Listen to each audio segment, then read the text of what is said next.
Good morning everyone. আশা করছি তোমরা সবাই ভালো আছো। আমরাও খুব ভালো আছি। চলে এসেছি আবার আরেকটা ঝলমলে ভিডিও নিয়ে। বিগত 2 বছরে একটা জায়গায় যাওয়ার চেষ্টা করছি, তবে বলে না, বাবা যতদিন নিজের জায়গায় তোমাকে না ডাকবে, তুমি যতই চেষ্টা করো না কেন সেই জায়গায় তুমি যেতে পারবে না। তো ফাইনালি চলে এসেছে সেই দিনটা। সকাল সকাল আমি, কৃষুর বাবা, বড় মা বেরিয়ে পড়েছি। আমাদের বাড়িটা না চাকদা পালপাড়ার একদম মাঝখানে অবস্থিত, তাই আর কি চাকদা স্টেশন থেকে গেলেও হয়, পালপাড়া স্টেশন থেকে গেলেও হয়।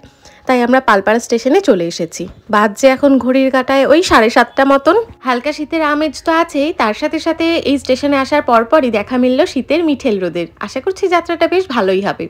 এখান থেকে পালপাড়া স্টেশন থেকে 8টা নাগাদ আমাদের ট্রেন। 8টা নাগাদ ট্রেন ধরে আমরা 8:51-র মধ্যে পৌঁছে গেছি ব্যারাকপুর স্টেশনে। আমি আর বড় মার রাস্তাঘাটটা চিনি না, তবে রিকি যেহেতু 2 বছর আগে এসেছিল, ও জানে কোথা থেকে কিভাবে যেতে হবে।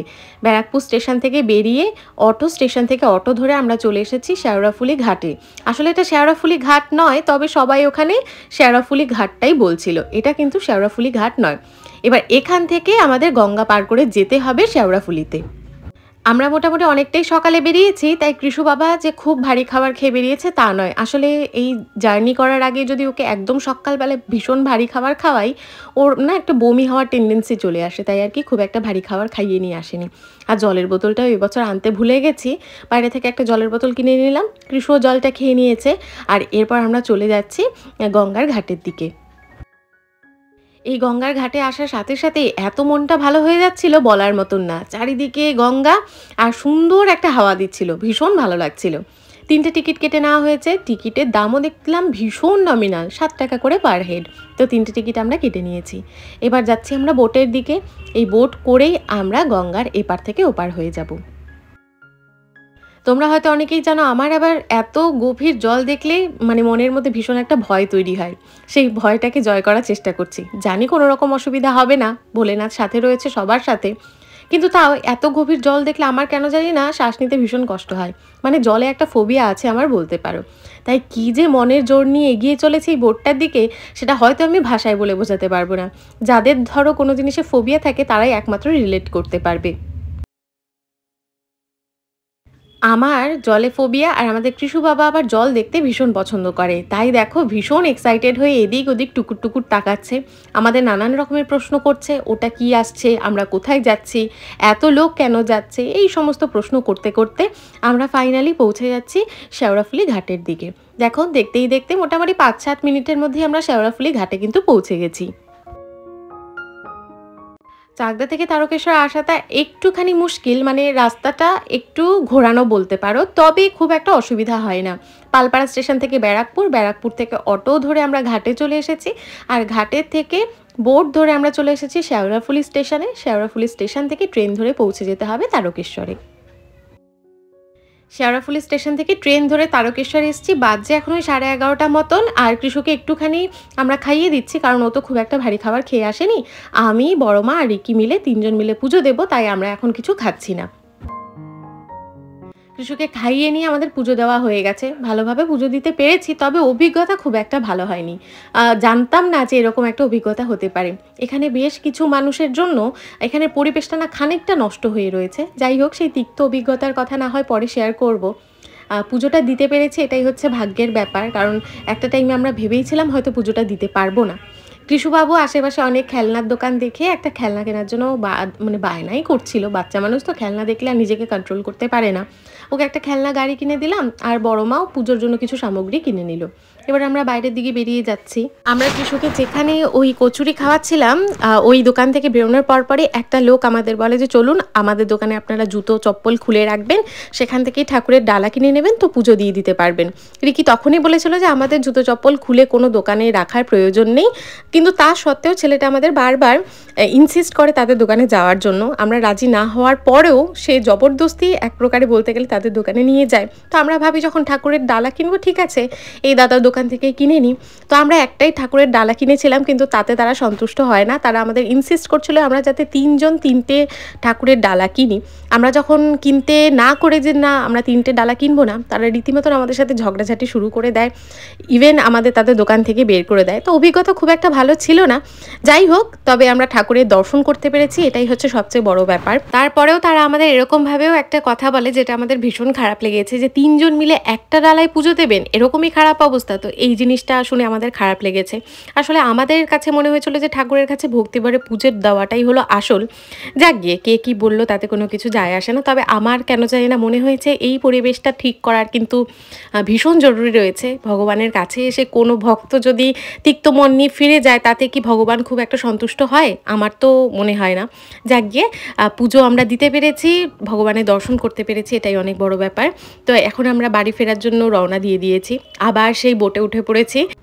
আর বোটে উঠে আমার তো সেই একটাই প্রশ্ন যে আমরা ঠিকঠাকভাবে পৌঁছে যেতে পারবো তো? তো কৃষুর বাবা বললো, দেখো এত মানুষ তো যাতায়াত করে, কোনো তো অসুবিধা হয় না। ব্যারাকপুর স্টেশনে আসার পর আমরা একটু দাদা বৌদির রেস্টুরেন্টে এসেছিলাম। আমি প্রথমবার এসেছি। এখান থেকে কয়েক প্লেট বিরিয়ানি প্যাক করে নিয়ে যাচ্ছি বাড়ির জন্য। এখন বাজে 4টে। আমরা মোটামুটি 7:30 নাগাদ বেরিয়েছিলাম, 4টের মধ্যে বাড়ি চলে এসেছি।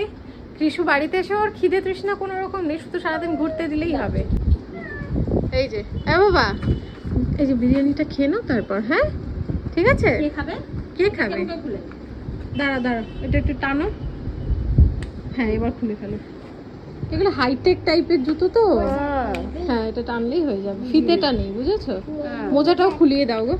ওই দেখো মোজা নিজেই খুলে নিচ্ছে। খুলছো? জুতা খুলো।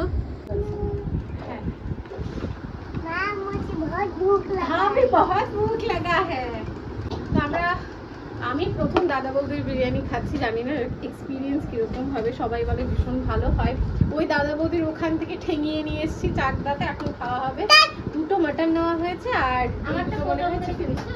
হ্যাঁ বিরিয়ানি এত ভালো ছিল যে আমরা খেয়ে সবাই ঘুমিয়ে পড়েছি। মানে মোটামুটি আমি কৃষুর বাবা, কৃষু তো এখনো ঘুমোচ্ছে, বাজে এখন কটা 7:30। এই সবে মাত্র ঘুম থেকে উঠেছি। গা হাত পায়ে এরকম ব্যথা করছে যে মাকে বলছে এখন একটা গা হাত পায়ে ব্যথার ওষুধ দাও, না হলে আর চলা যাচ্ছে না।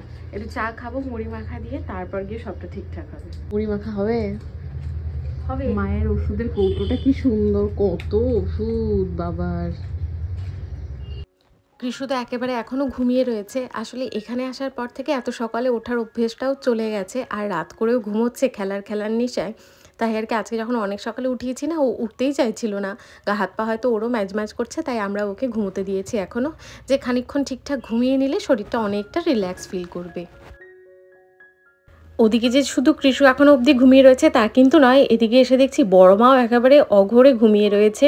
এখন বাজছে ওই 7:30 মতন। কখনোই এই সময় বড় মামা ঘুমোয় না, কিন্তু বড় মাও হয়তো এতটাই টায়ার্ড হয়ে রয়েছে যে ঘুমিয়ে রয়েছে।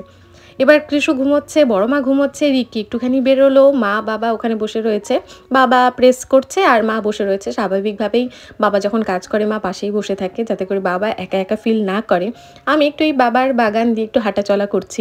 কত সুন্দর সুন্দর ফুল হয়েছে বাবার বাগানে, ভীষণ ভালো লাগে।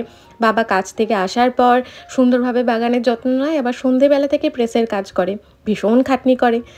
বাবারা হয়তো এরকমই হয়, পরিবারকে ভালো রাখার জন্য নিঃশব্দে পরিশ্রম করে চলে, যাতে করে আমরা ভালো থাকতে পারি।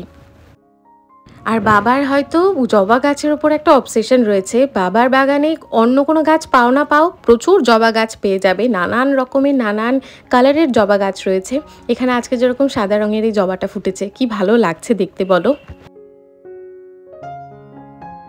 হঠাৎ করেই আওয়াজ, মাম্মা আমার টয়লেট পেয়েছে। তো কৃষুবাবু ঘুম থেকে উঠে পড়েছে, ঘুম থেকে উঠেই বাইরে যাচ্ছে টয়লেট করার জন্য। এই আমি এখানে বলেছি বলে এই জায়গাটা থেকে শিশি করতে করতে এইখানটা সে শিশি করে দিয়েছে। এত দুষ্টু আর কি, দেখো কাণ্ড। ওই চিনি কাকার ঘরে কৃষু ঘুম থেকে ওঠার পর খানিকক্ষণ খেলাধুলো করেছে, টিফিন করেছে, আর এখানে যে ডিনার করিয়ে দিলাম, আর ডিম আর আলু ভুর্জি দিয়ে রুটি ও খেয়ে নিল। আর আমি খাবো রাতের বেলা একটু ভাত, কারণ ভাত না খেলে আজকে আর ঘুম হবে না। যতই বাইরের খাবার খাই, যতই বিরিয়ানি পোলাও খাই, ঘরের ভাত হচ্ছে শান্তির খাওয়া। কি বলছিস? লাইট বন্ধ করছে না? হ্যাঁ এই ওমা ওমা